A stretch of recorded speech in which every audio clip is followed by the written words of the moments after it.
বিক্ষোভের পর খামেনির অবস্থান জানাল ইরানের দূতাবাস। প্রথমবার ত্রিপক্ষীয় আলোচনায় রাশিয়া, ইউক্রেন ও যুক্তরাষ্ট্র। কানাডাকে জ্যান্ত গিলে খাবে চীন, 100% শুল্কের হুমকি ট্রাম্পের। চুক্তি ছাড়াই শেষ হল ইউক্রেন, যুক্তরাষ্ট্র, রাশিয়ার ত্রিপক্ষীয় বৈঠক। পাকিস্তানে হোটেলে ভয়াবহ আগুন। ইরানের সর্বোচ্চ ধর্মীয় নেতা আয়াতুল্লাহ আলী খামেনি কোনো বাংকারে লুকিয়ে নেই বলে জানিয়েছে ভারতস্থ ইরানি দূতাবাস। যুক্তরাষ্ট্রের ক্রমবর্ধমান চাপ ও নিষেধাজ্ঞার মধ্যে তার নিরাপত্তা নিশ্চিত করা হলেও তিনি স্বাভাবিকভাবেই রাষ্ট্রীয় দায়িত্ব পালন করছেন বলে দাবি করেছে তেহরান। শনিবার 24শে জানুয়ারি ভারতীয় সংবাদ মাধ্যম এনডিটিভিকে দেওয়া এক সাক্ষাৎকারে ভারতে নিযুক্ত ইরানের কনসাল জেনারেল সাইদ রেজা মোসায়েব মোতলাক বলেন, আয়াতুল্লাহ খামেনিকে যুক্তরাষ্ট্র নিশানা করতে পারে এমন জল্পনার কোনো ভিত্তি নেই। তিনি কোনো বাংকারে নেই, নিরাপদেই আছেন এবং নিয়মিতভাবে রাষ্ট্রীয় কার্যক্রম পরিচালনা করছেন। সাম্প্রতিক অভ্যন্তরীণ বিক্ষোভ প্রসঙ্গে মোসায়েব মোতলাক অভিযোগ করেন, বিশ্বের কয়েকটি দেশের গোয়েন্দা সংস্থা ইরানের ভেতরে অস্থিরতা উস্কে দেওয়ার চেষ্টা করেছে।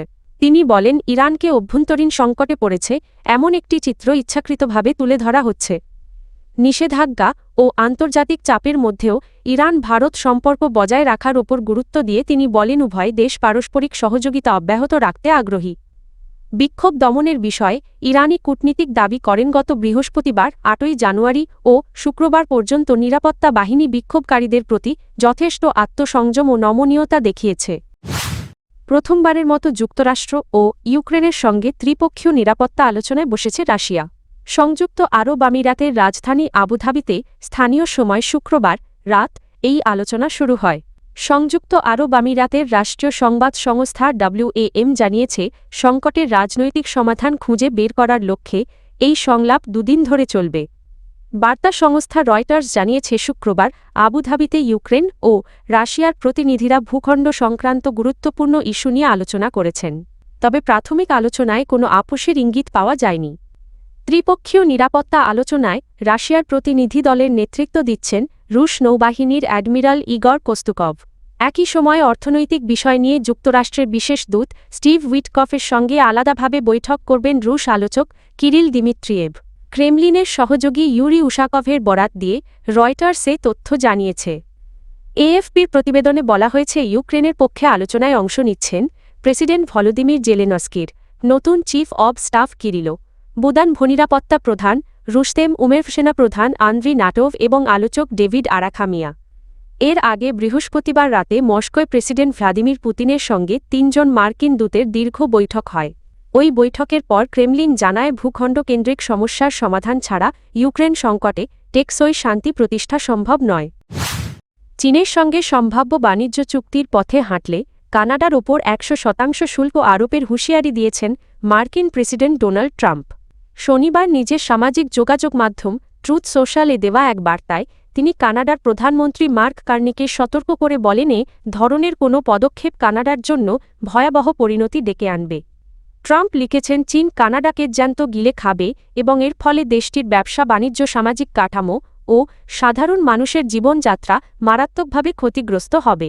তিনি স্পষ্ট করে জানান, কানাডা যদি চীনের সঙ্গে কোনো চুক্তি করে তাহলে যুক্তরাষ্ট্রে প্রবেশকারী সব কানাডীয় পণ্য ও সামগ্রীর ওপর তাৎক্ষণিকভাবে 100% শুল্ক আরোপ করা হবে। ট্রাম্পের এই হুমকির পর সরাসরি তার নাম উল্লেখ না করে এক ভিডিও বার্তায় নিজের অবস্থান ব্যাখ্যা করেন কানাডার প্রধানমন্ত্রী মার্ক কার্নি। তিনি কানাডীয়দের দেশীয় পণ্য কেনার আহ্বান জানিয়ে বলেন, বিদেশি চাপের মুখে কানাডার অর্থনীতি চ্যালেঞ্জের মধ্যে রয়েছে। অন্য দেশ কি সিদ্ধান্ত নেবে তা কানাডার নিয়ন্ত্রণে নেই, তবে নিজেদের অর্থনীতিকে শক্তিশালী করতে দেশবাসী হতে পারে দেশের সবচেয়ে বড় ক্রেতা। চলতি মাসে মার্ক কার্নি চীন সফর করেন এবং কানাডার দ্বিতীয় বৃহত্তম বাণিজ্যিক অংশীদার দেশটির সঙ্গে দ্বিপাক্ষিক সম্পর্ক উন্নয়ন নিয়ে আলোচনা করেন। ওই সফরের পর একটি বাণিজ্যিক সমঝোতার ঘোষণা আসে। যুক্তরাষ্ট্রের মধ্যস্থতায় সংযুক্ত আরব আমিরাতের আবুধাবিতে ইউক্রেন ও রাশিয়ার মধ্যে দ্বিতীয় দফার ত্রিপক্ষীয় শান্তি আলোচনা শেষ হয়েছে। যুদ্ধ বন্ধের লক্ষ্যে আয়োজিত এই বৈঠকে কোনো চূড়ান্ত চুক্তি হয়নি, তবে আলোচনায় উভয় পক্ষই অগ্রগতির ইঙ্গিত দিয়েছে এবং ভবিষ্যতে নতুন বৈঠকের সম্ভাবনার কথা জানিয়েছে। শুক্রবার ও শনিবার 23 ও 24শে জানুয়ারি আবুধাবিতে অনুষ্ঠিত এই আলোচনায় যুক্তরাষ্ট্র, ইউক্রেন ও রাশিয়ার প্রতিনিধিরা অংশ নেন। সংযুক্ত আরব আমিরাতের সরকারের এক মুখপাত্র জানান, আলোচনায় যুক্তরাষ্ট্র সমর্থিত শান্তি কাঠামোর মূল উপাদানগুলো গুরুত্ব পায় এবং পরিবেশ ছিল ইতিবাচক ও গঠনমূলক।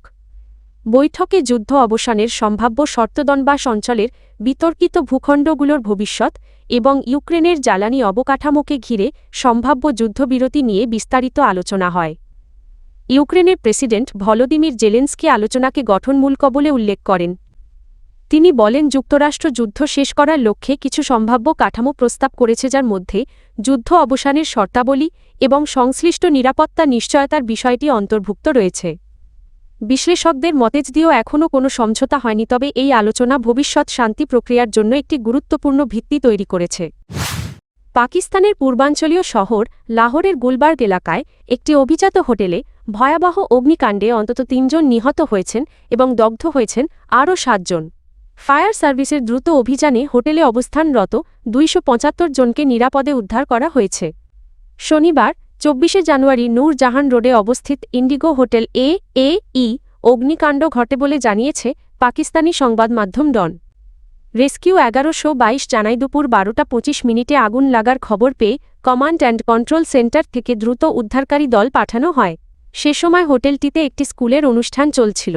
উদ্ধার অভিযানে ২১টি জরুরি যান ও প্রায় ৮০ জন উদ্ধারকর্মী অংশ নেন। দগ্ধদের মধ্যে ৪৬ বছর বয়সী মুবিন নামের একজনকে সার্ভিসেস হাসপাতালে ভর্তি করা হয়েছে। অপর এক আহতের শরীরের প্রায় ৩০-৪০% পুড়ে গেছে বলে জানিয়েছে কর্তৃপক্ষ। আগুন লাগার কারণ তাৎক্ষণিকভাবে জানা যায়নি। ঘটনাটি তদন্ত করা হচ্ছে বলে জানিয়েছে উদ্ধার বিভাগ।